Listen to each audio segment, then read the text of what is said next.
जांच एजेंसियों को प्रभावित करने का आरोप सरकारों पे लगती रही है।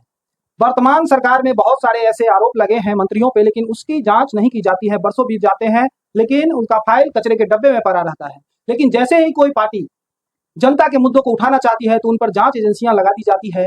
जैसा कि अभी वर्तमान का जो हाल है कि जमीन का पेपर निकाला जा रहा है, प्रशांत किशोर जी का आय कहां से आ रहा है, इस पर चर्चा की जा रही है। तो इस पर आप क्या कहना चाहेंगे कि सरकार जांच एजेंसी का दुरुपयोग किस प्रकार कर रही है?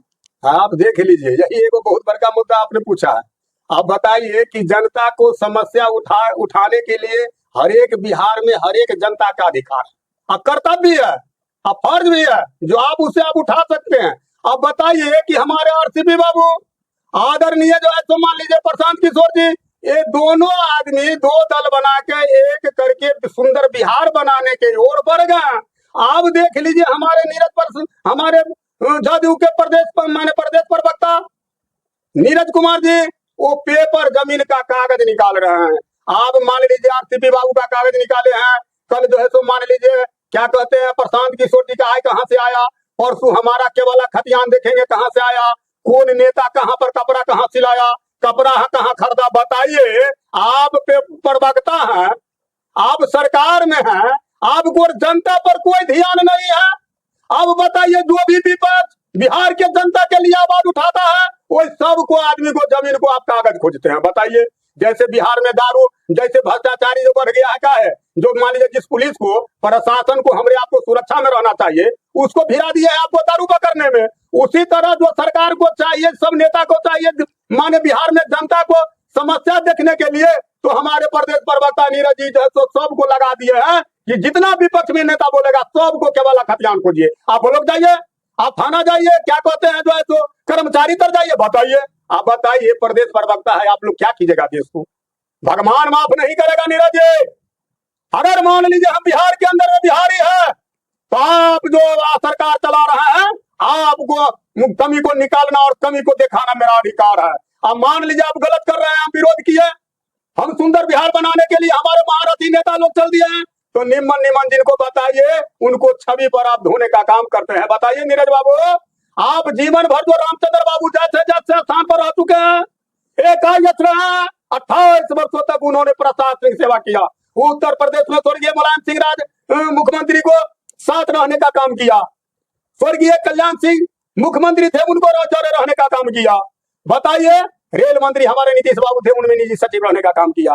5 वर्ष से माने मुख्यमंत्री बने हैं, 5 से 10 में उसमें निजी सचिव रहे हैं, 2 बार लोग माने राज्यसभा गए हैं, केंद्रीय मंत्री रहे हैं, राष्ट्रीय अध्यक्ष। बताइए नीरज जी, इतना परवान वाला मनुष्य मिलेगा? वो तो भगवान रूपी अवतार है रामचंद्र बाबू। आदरणीय प्रशांत किशोर जी, जो सागर है, महासागर है, 10-10 को स्टेट में वो मुख्यमंत्री बना सकते हैं, प्रधानमंत्री को नीतिकार कर सकते हैं, प्रधानमंत्री बना सकते हैं। ये दोनों जो राम लखन का जोड़ी है, नीतीश नीरज बाबू थोड़ा गौर से सोचिएगा, ये ब्रेन में गौर से। हम किसी भी आदमी को आपके तरह हम पीछा नहीं करते हैं, हम लोग सुंदर बिहार बनाने की ओर चले हैं और आप लूटने की ओर है। जो सच्चा बात बोलेगा सब बोधरा रहा है। बताइए रामचंद्र बाबू, आदरणीय रामचंद्र बाबू और प्रशांत किशोर के जोड़ा बिहार कौन का है? भारत के अंदर में ऐसे ऐसे वीर नहीं मिलेगा जो बिहार में 2 लाल जन्म लिया है, जिनका एक नाम है आदरणीय रामचंद्र बाबू और दूसरा नाम है आदरणीय प्रशांत किशोर जी। ये राम और लखन की जोड़ी है। ये राम लखन की जोड़ी बहुत जल्द 2025 में विधानसभा में आ रहा है, तो सारा हिसाब आपसे लिया जाएगा, आपसे सारा हिसाब लिया जाएगा नीरज कुमार जी, आप चिंता नहीं कीजिए। ये राम लखन की जोड़ी बिहार में आवेंगे, विधानसभा पहुंचेंगे और एक सुंदर बिहार बन जाएगा। आपका अंग्रेज का कानून उखाड़ के यहाँ से गुजरात में फेंक देंगे, मोदी जी चलाते रहे, लेकिन बिहार में अंग्रेज का कानून नहीं चलने देंगे। ये हमारे पार्टी का संकल्प है और सुंदर बिहार बनाना है, जिसके देश में नहीं प्रदेश में नाम चलेगा तो बिहार है। सबसे ज्यादा आई है टोटल कुछ में ऐसे दोनों विद्वान राम और लखन की जोड़ी है, अनमोल आदमी है। बताइए, इनकी छवि के बारे में आपने नीरज जी बोल दिया, आप हो सके तो इनसे माफी मांग लीजिए, माफी मांग लीजिए जब से गलत हो गया। बताइए, ऐसे सुंदर छवि के लोग जिनका जोड़ा बिहार कौन कहे भारत में नहीं मिलेगा, ऐसे ऐसे पद पर महान पुरुष रहे और वैसे महान पुरुष को कागज लेके हमको तो देखे हैं, एगो मीडिया को क्या कह रहे हैं कि हम चुनाव लड़ रहे थे, नीरज जी बोल रहे हैं ये कागज मोटा कैसे हो गया? बताइए, आप प्रवक्ता है, प्रदेश प्रवक्ता है, आप जवाबदेही के कुर्सी पर है, और आपका आवाज उठा रहा है, वो आदमी आपका कमी निकाल रहा है, आपने गलत कर रहे हैं, और तब उनको कहते हैं मोटा कागज कैसे बन गया, इतना जमीन खरीद लिया, इतना जमीन यहाँ ले लिया। हाँ, आपको बाबू दादा जीवन में किसी को आगे नहीं बढ़ने दिया तो कोई रोका? क्या बात करते हैं? आपको भी इच्छा है तो आप भी जमीन खरीद दिया, उनको इच्छा है वो खरीद, हम ही 2 कट्ठा जमीन खरीद ले तो हमको कागज निकाल दीजिए। ये चालबाजी आप नहीं चलेगा, कोई आपसे डरागा नहीं। जितना FIR करके जितना आदमी को जेल भेजना है भेजिए, लेकिन सुंदर बिहार जो हमारे दोनों राम लखन की जोड़ी को जो प्रतिज्ञा है, जो सुंदर बिहार बनेगा वो सुंदर बिहार बन के रहेगा। और आपके नजरों से देख लीजिएगा 2025 में ये सुंदर बिहार जन स्वराज आ रहा है।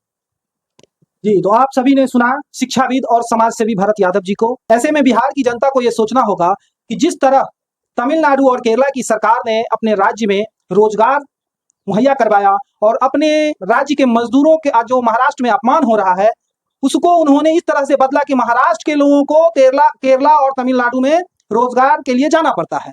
तो क्या ऐसे में हमें एक नए विकल्प की तलाश है? RCP बाबू प्रशासनिक दक्षता रखते हैं, जो 28 वर्षों से प्रशासनिक कार्य में रहे हैं, और प्रशांत किशोर जी लोगों को जागरूक करने में माहिर हैं। तो दोनों की जोड़ी हो सकता है आने वाले समय में बिहार को ऐसे मुकाम पे पहुंचा दे कि हमारे राज्य के मजदूरों को दूसरे राज्यों में अपमानित नहीं होना पड़े।